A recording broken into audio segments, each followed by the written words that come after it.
સમાચાર પર નજર કરીશું, જ્યાં ગંભીરા બ્રિજ દુર્ઘટના મામલે તપાસનો ધમધમાટ શરૂ થઈ ચૂક્યો હતો અને સાથે સસ્પેન્ડેડ અધિકારીઓની મિલકત તપાસ માટે એસઆઈટીની રચના પણ કરી દેવામાં આવી છે। સરકારે એસીબી તપાસને મંજૂરી આપતા એસઆઈટીની રચના કરવામાં આવી અને માર્ગ અને મકાન વિભાગના 4 સસ્પેન્ડેડ અધિકારીઓ અને 1 નિવૃત્ત અધિકારીની મિલકત તપાસ થશે કે જ્યાં સંયુક્ત નિયામક એસીબી મકરંદ ચૌહાણની અધ્યક્ષતામાં આ 6 સભ્યોની ટીમ બનાવવામાં આવી છે અને તે હવે તપાસ કરવાની છે। તમામ જેટલા પણ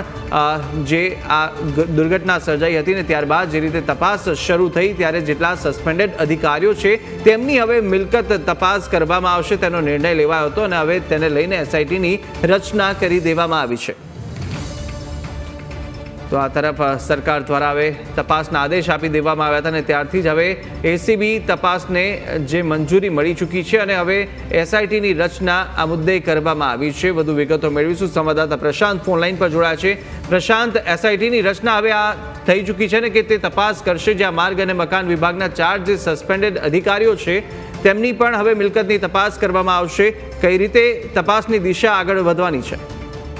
બિલકુલથી કહી શકાય કે ગંભીરા મુજપુર બ્રિજ છે જે ગત 9 જુલાઈના રોજ વહેલી સવારે ધરાશાયી થયો હતો, જેમાં 21 લોકોએ, નિર્દોષ લોકોએ જીવ ગુમાવ્યો હતો। ત્યારબાદ સરકારે તરત જ પગલાં લેતા જે 4 અધિકારીઓ હતા જે જવાબદાર નીકળતા હતા તેમની સામે પગલાં લેતા તેમને તાત્કાલિક ફરજ મોકૂફ કર્યા હતા અને ત્યારબાદ ગત રોજ એસીબી એન્ટી કરપ્શન બ્યુરો દ્વારા જે 3 અધિકારીઓ જે છે સસ્પેન્ડ કરવામાં આવેલા તેમની મિલકતની તપાસ માટે તેમને એસીબી દ્વારા કચેરી ખાતે બોલાવવામાં આવ્યા હતા અને ત્યાં તેમની ઘનિષ્ઠ પૂછપરછ કરવામાં આવી હતી અને ત્યારબાદ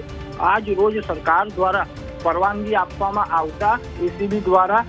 એસઆઈટીની રચના કરવામાં આવી છે અને એસઆઈટીની જે રચના કરી છે તેમાં સસ્પેન્ડેડ જે 4 અધિકારીઓ છે જેમાંથી 1 નિવૃત્ત અધિકારી છે તેમની મિલકતો જે છે તેની તપાસ હાથ ધરવામાં આવશે। કઈ કઈ મિલકતો છે, કેવી રીતના વસાવી છે તે તમામ મુદ્દા ઉપર તપાસ કરવામાં આવશે અને કંઈ ને કંઈ કહી શકાય કે કાલે જે રીતના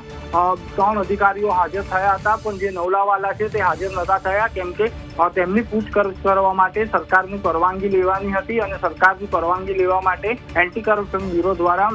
સરકારમાં રજૂઆત કરવા માંગણી કરવામાં આવી હતી। ત્યારે આજે એસઆઈટીની રચના કરવામાં આવી છે એટલે કંઈ ને કંઈ આ જે જવાબદાર અધિકારીઓ છે જેમને સસ્પેન્ડ કરી દેવામાં આવ્યા છે તેમની પર તપાસનો જે કાંટો છે વધુ કસાઈ રહ્યો છે અને કંઈ ને કંઈ જે રીતના ગેરરીતિ આચરી અને આ બ્રિજોની જે ગંભીર પરિસ્થિતિ હતી તેને નજરઅંદાજ કરવામાં આવી હતી તે સમગ્ર ઘટના હવે આ તપાસમાં સામે આવશે। બિલકુલ પ્રશાંત, માહિતી સાથે જોડાવા બદલ આપનો આભાર।